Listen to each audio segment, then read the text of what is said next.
Hey guys, welcome to the Mom Show. I'm your host, Courtney Doyle, and this is a place I am giving you permission to not have it all together. Welcome back to the Mom Show. Today's episode is tender, powerful, and full of hope. I'm joined by my friend Nichole, a mom whose journey through secondary infertility and 3 consecutive miscarriages has left a permanent mark on her faith, her identity, and her motherhood. In this season, we're answering the cries of moms who are saying, "Help, I'm a mom who," and Nichole bravely finishes that sentence with "has walked through loss." You'll hear how her honest struggle with control, anger, and grief brought her to a place of deeper surrender and trust in Jesus. She shares the unexpected blessings found in the ashes, the 3 C's that helped her find strength again, and the freeing realization that our worth is not tied to the size of our family. Whether you've walked a similar road or know someone who has, I pray Nichole's story reminds you that you are not alone. Your tears are seen and healing is possible, even in the heartbreak. Grab a coffee. Let's dive in.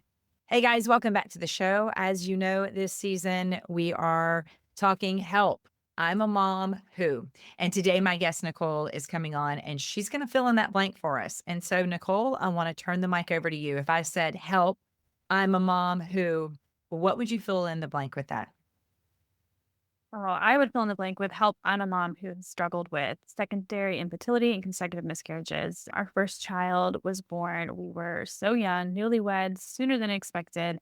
And then I look back at this miraculous birth and conception of him with such forgiving eyes because we didn't know what was going to come next. Around his first birthday, we thought we want to expand our family. We want to try this again and could not. So we ended up getting that secondary infertility diagnosis and then got hit with those 3 back-to-back miscarriages. And it at that end of that loss, it was tricky. We weren't really sure what was gonna come next, and then with that diagnosis of secondary infertility, definitely, we had a heavy weight on our family at that time.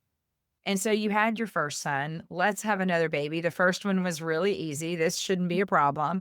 And you go into that.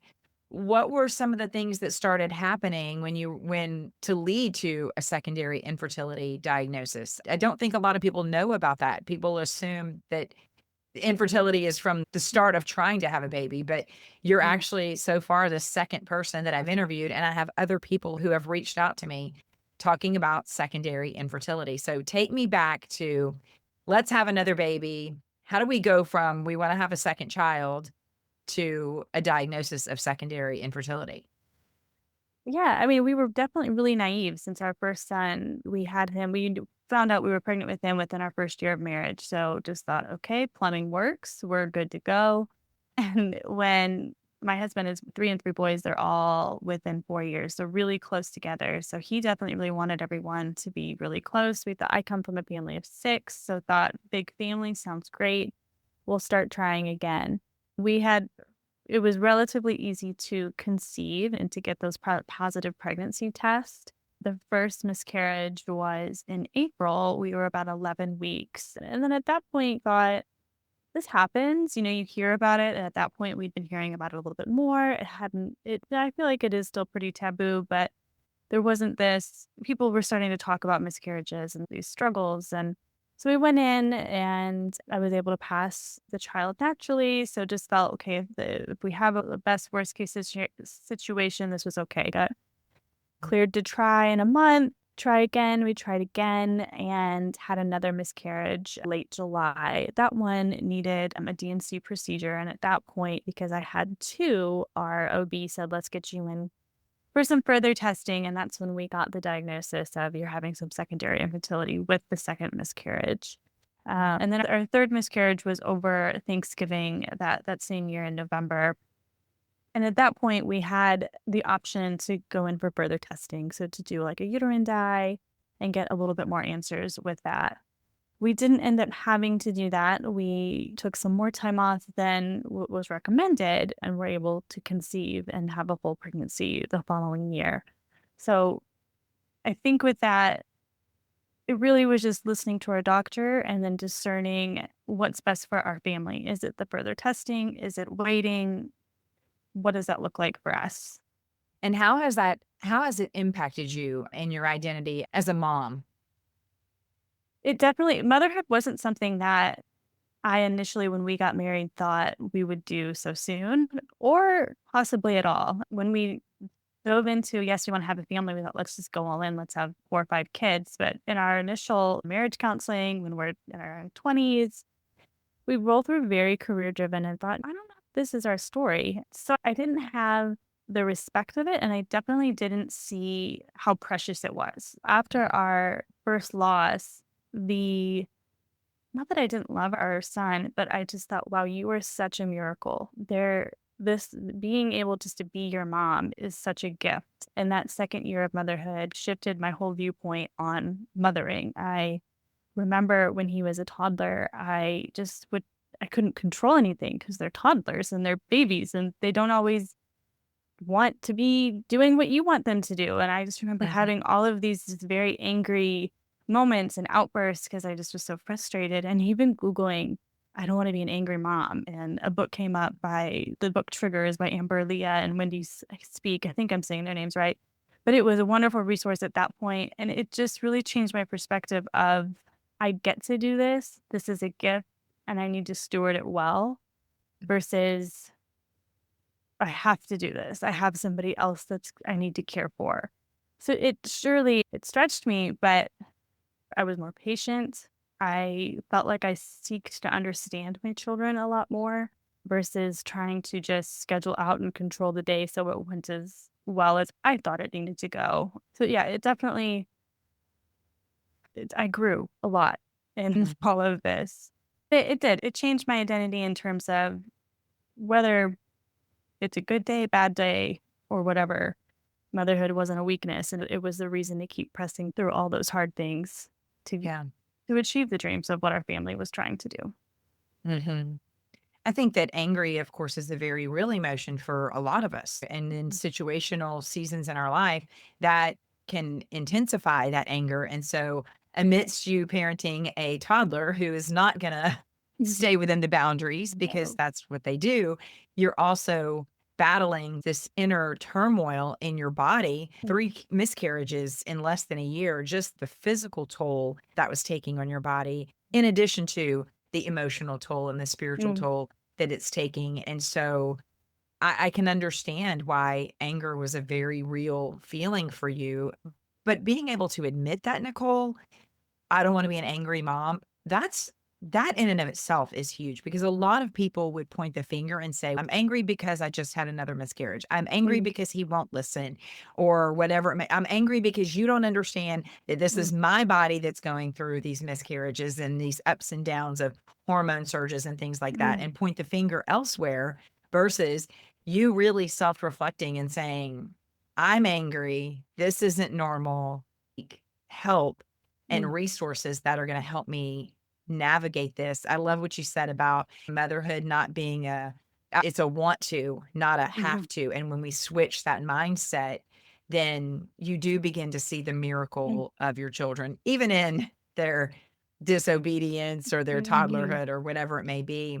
What has been the most unexpected blessing, though? If you can look at 3 losses so quickly and you wouldn't normally say that was a blessing, but there are unexpected lessons and blessings in our loss. What would you say yours was?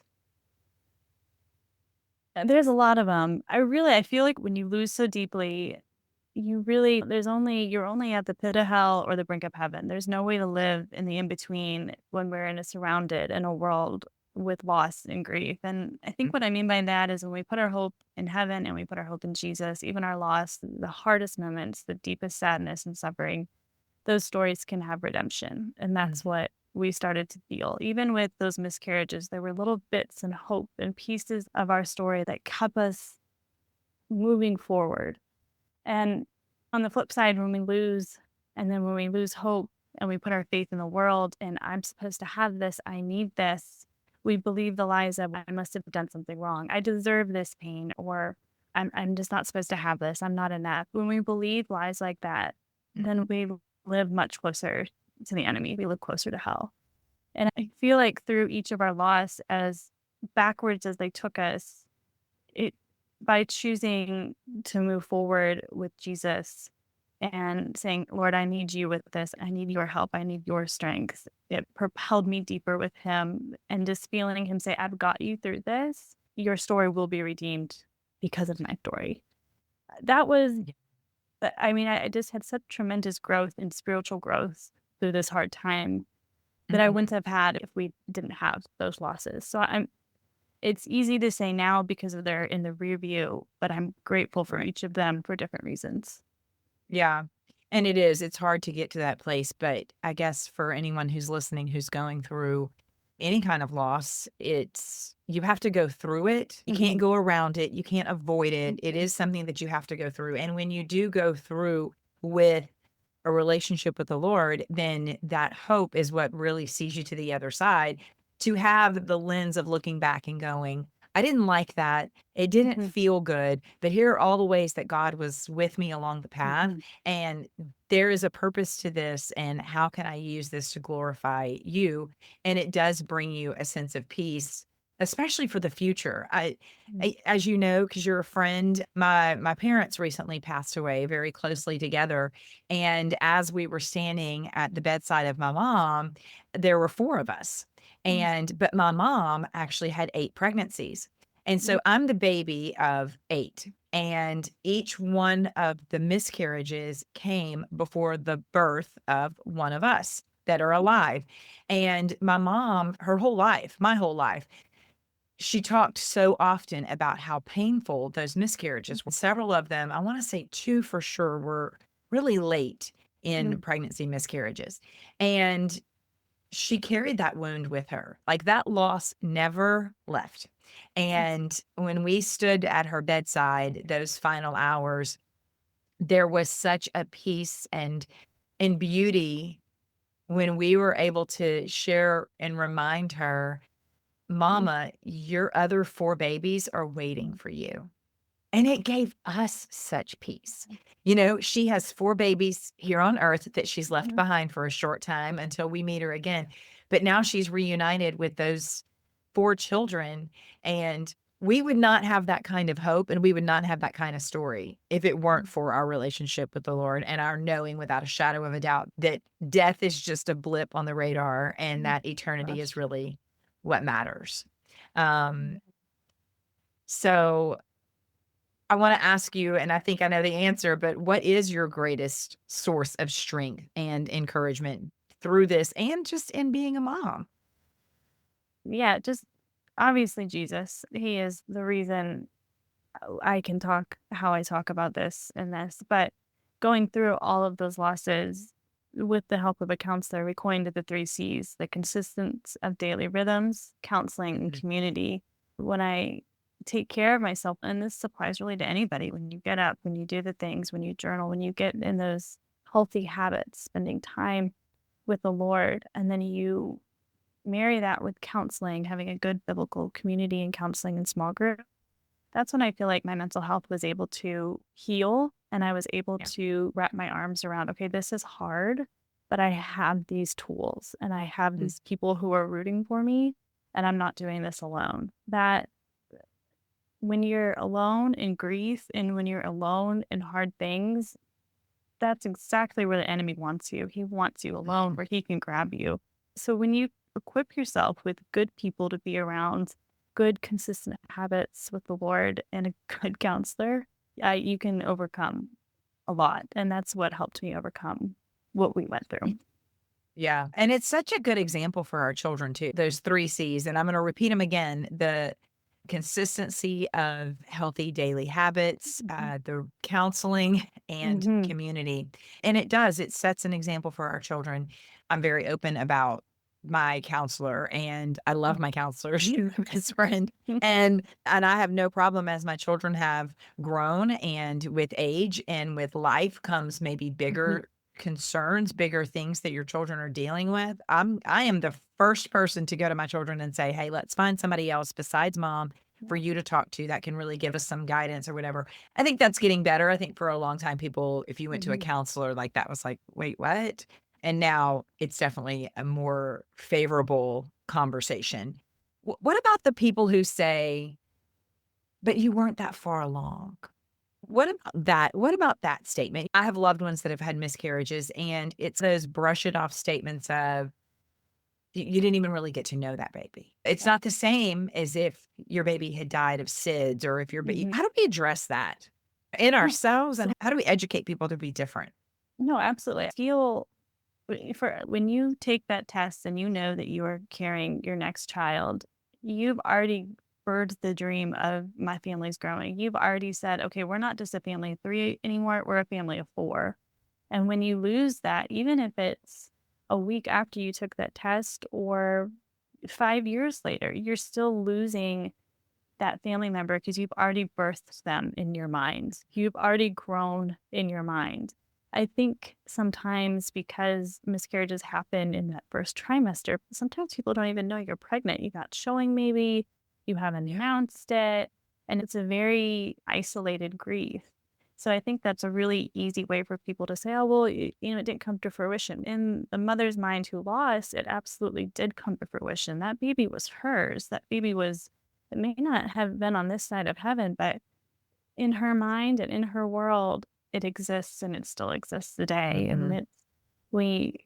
the flowers are coming up right now. It's spring, and I have the rose bushes in our backyard. I have three red ones and two white ones. And my kids have asked, Mom, what are these? I said, the three red ones are your siblings that I'll get to see in heaven, and the two white ones represent you.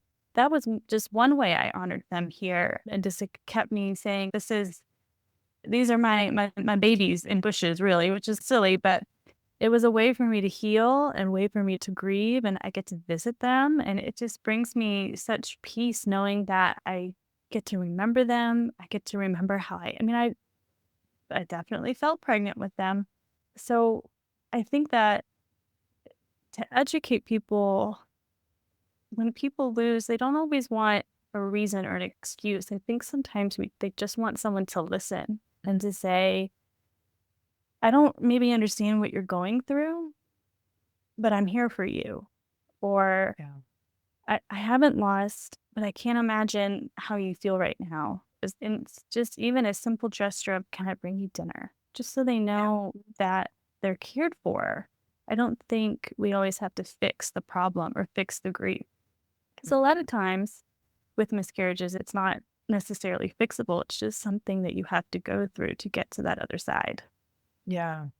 I love that you chose something to honor their lives, even though you said it's silly. It really isn't. And I think that's Mm, another really great piece of advice. Acknowledge their life and mm, honor it in whatever way helps you heal. That's a beautiful representation. And you are able to share with your children their three siblings mm, and not keep this hidden like it's not something to be talked about. Their life mattered, though it was very short-lived. There was a reason that God had provided that pregnancy for that short amount of time, and those children are indeed waiting for you on the other side. In what ways has miscarriage and infertility, did it attempt to define your worth as a woman? absolutely. Think, you know, when you say, "Okay, we're having a baby, we're having a family," I didn't think I wouldn't be able to do it. I'm a woman, I'm healthy, I'm at that point was in my early 20s, so why wouldn't I have a baby? I really Mm, don't think until I accepted the truth of I am enough regardless if I'm a mother, just as I am, who I am in Jesus and what he's done for me, did I believe that my worth didn't come from my womb or my performance as a mother. mm, mm.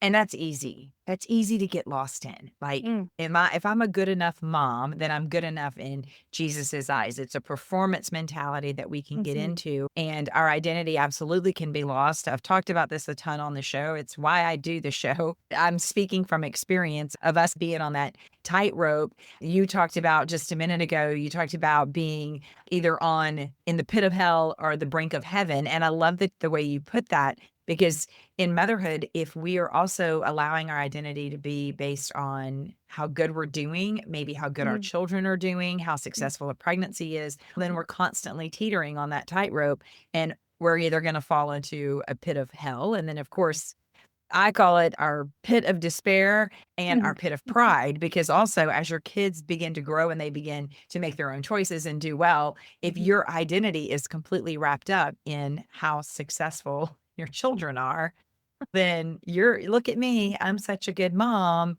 Look how good my kids are doing. Then what happens when they're not? Mm, What does that say about you? And so mm, that lost identity in motherhood is really something I think that we all have to be aware of, and we all have to push back against those lies that mm. your statement just a second ago was your womb doesn't dictate your Yeah. worth. Wow. Nichole, that's very powerful. But I mean, truly, it's the truth. Whether you're a mom of 1, 0, or 100, our weight is still equal.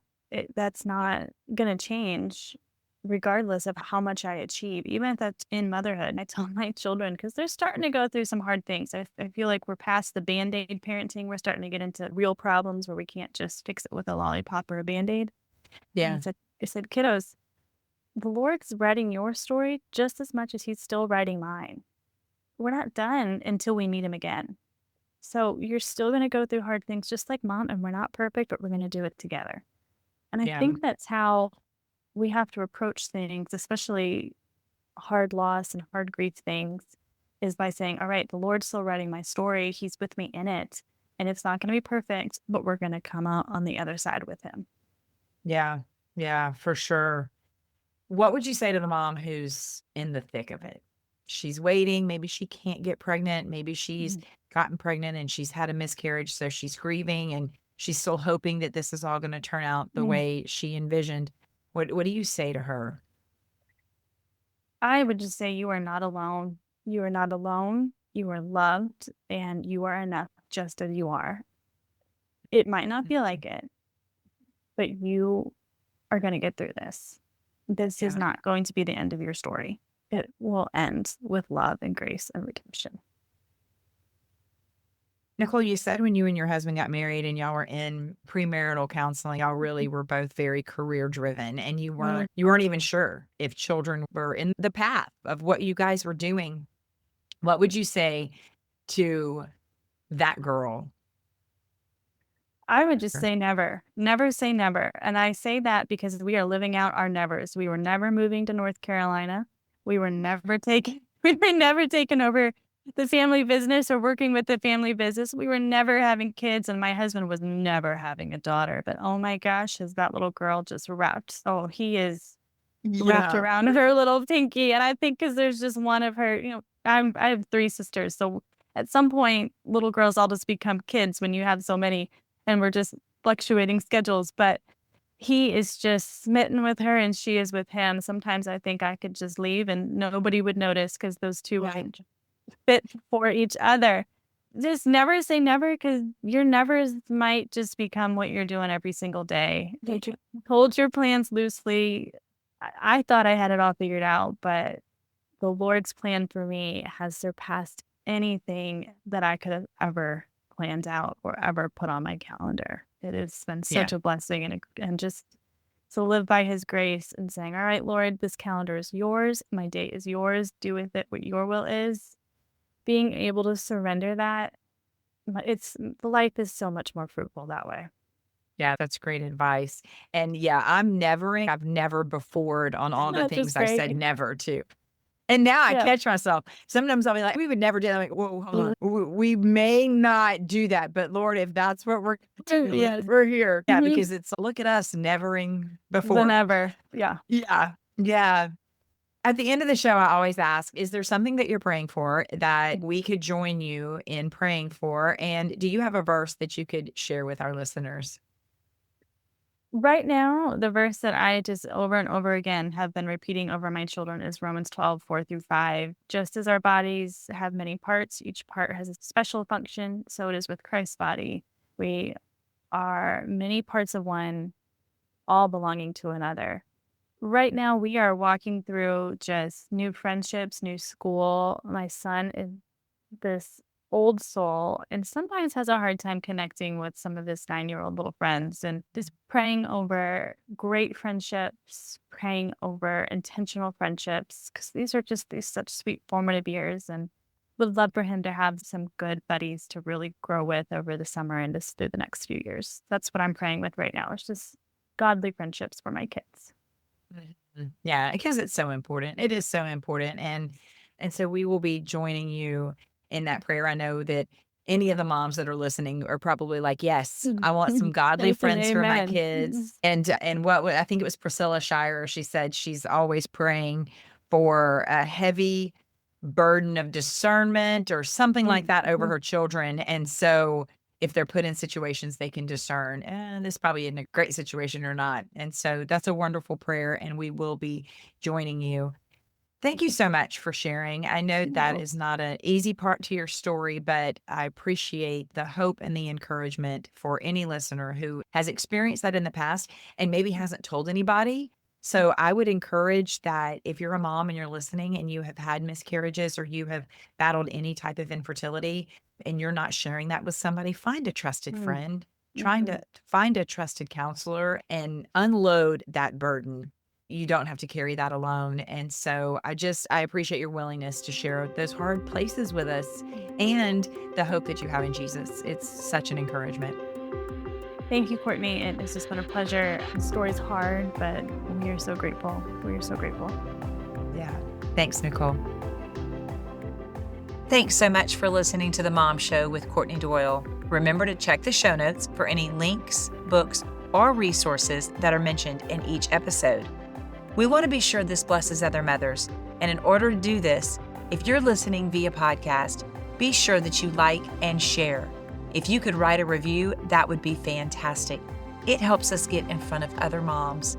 If you're watching via YouTube, be sure to hit that subscribe button. This way, you won't ever miss an episode. We want to make sure that we increase our reach to other mothers who need a little encouragement, a community, and a whole lot of Jesus. We're so glad you're here.